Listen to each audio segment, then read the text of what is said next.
लेकिन ऐसे में हमारा इसका मतलब भविष्य तो बड़ा अंधकार में है, क्योंकि ये जो पीढ़ी जिसकी आप बात कर रहे हैं धीरे धीरे करके ये अपनी सत्ता अपनी अगली पीढ़ी को देने वाली है। जैसे आपका भी 6 दशक का अनुभव रहा, ग्राम पंचायत के अध्यक्ष से लेकर के विधानसभा, लोकसभा, राज्यसभा, इतनी लंबी जो यात्रा की और आखिर में आकर के आपने अपनी सत्ता अपने बेटे को सौंप दी। तो इसका मतलब ये हुआ कि आने वाली पीढ़ी उन आदर्शों को कायम नहीं रख पाएगी। देखिए, एक तो यह है कि मैंने सत्ता अपने बेटे को नहीं सौंपी। पार्टी ने का एक संकल्प बना कि 75 साल से अधिक उम्र के लोगों को सक्रिय राजनीति में, चुनावी राजनीति में नहीं रहना चाहिए।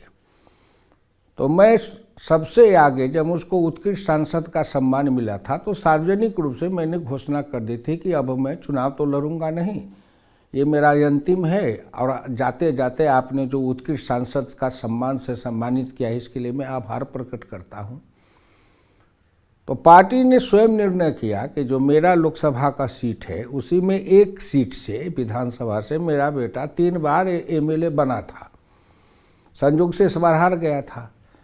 तो वहाँ पार्टी ने स्वयं निर्णय किया कि जब ये हट रहे हैं, छोड़ रहे हैं, तो इनके बेटा को ही इनके जगह पर चुनाव लड़ाया जाए। मैंने मांग भी नहीं की, मैंने कहा भी नहीं, उस समय में चर्चा भी नहीं की। दूसरी बात यह है, लोहिया की दृष्टि थी, जो लोहिया बार बार कहते थे और लोकसभा में भी बोले हुए हैं कि क्रांतिकारी अर्थनीति और राष्ट्रीयता के साथ जो दल होगा वही दल कांग्रेस को मार सकती है। 64 में उन्होंने कहा था।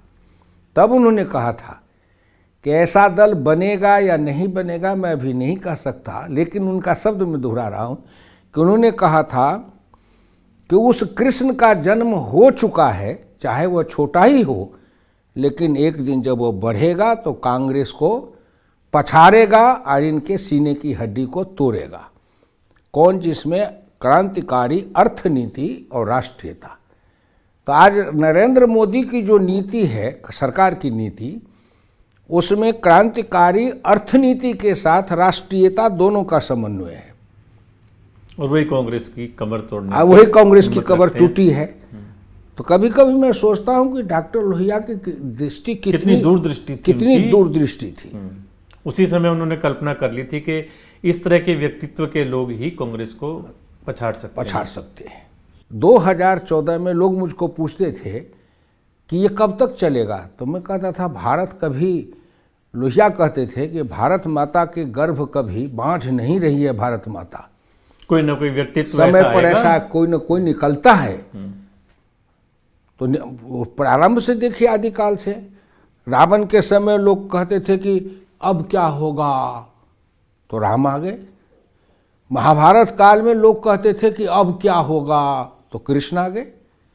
अंग्रेजी राज के समय में लोग सोचते थे अब क्या होगा, तो गांधी आ गए।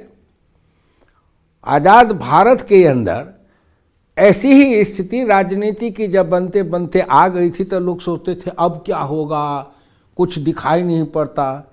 संयोग से 1914 में नरेंद्र मोदी का प्रादुर्भाव हो गया प्रादुर्भाव।